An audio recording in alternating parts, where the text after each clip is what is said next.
गरुड़ पुराण हिंदू धर्म के प्रसिद्ध धार्मिक ग्रंथों में से एक है।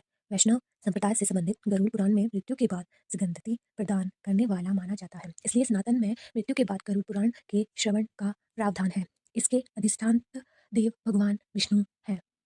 18वां पुराणों में गरुड़ महापुराण का अपना एक विशेष महत्व है, क्योंकि इसके देव स्वयं विष्णु माने जाते हैं, इसलिए यह वैष्णव पुराण है।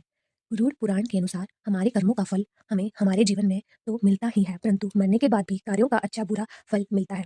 इसी वजह से इस ज्ञान को प्राप्त करने के लिए घर के किसी सदस्य की मृत्यु के बाद का अवसर निर्धारित किया गया, ताकि उस समय हम जन्म मृत्यु से जुड़े सभी सत्य जान सके और मृत्यु वंश बिछड़ने वाला सदस्य का दुख कम हो सके।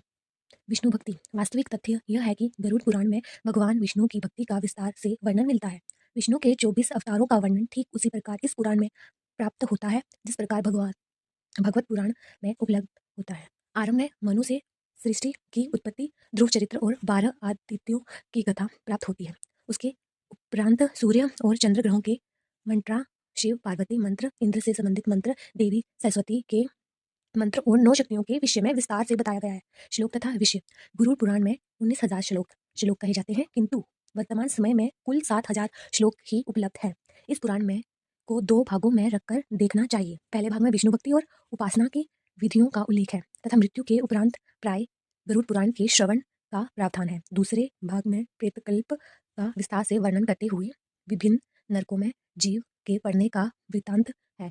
इसमें मरने के बाद मनुष्य की क्या गति होती है, उसका किस प्रकार की योनियों में जन्म होता है, प्रेत योनि से मुक्त तो कैसे पाई जा सकती है, श्राद्ध और पितृकर्म किस तरह करने चाहिए तथा नरकों के दारुण दुख से कैसे मोक्ष प्राप्त किया जा सकता है, आदि विषयों का विस्तार पूर्वक वर्णन प्राप्त होता है। तथा इस पुराण में महर्षि कश्यप और तक्षक नाग को लेकर एक सुंदर उपाख्यान दिया गया है।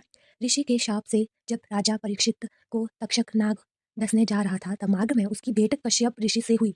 तक्षक ने ब्राह्मण का वेश धारकर उनसे पूछा कि इस तरह उतावली में कहाँ जा रहे हैं। इस पर कश्यप ने कहा कि तक्षक नाग महाराज परीक्षित को डसने वाला है, मैं उनका विष प्रभाव दूर करके उन्हें पुनः जीवन दे दूंगा। यह सुनकर तक्षक ने अपना परिचय दिया और उनसे लौट जाने के लिए कहा, क्योंकि उसके विष प्रभाव से आज तक कोई भी व्यक्ति जीवित नहीं बचा था।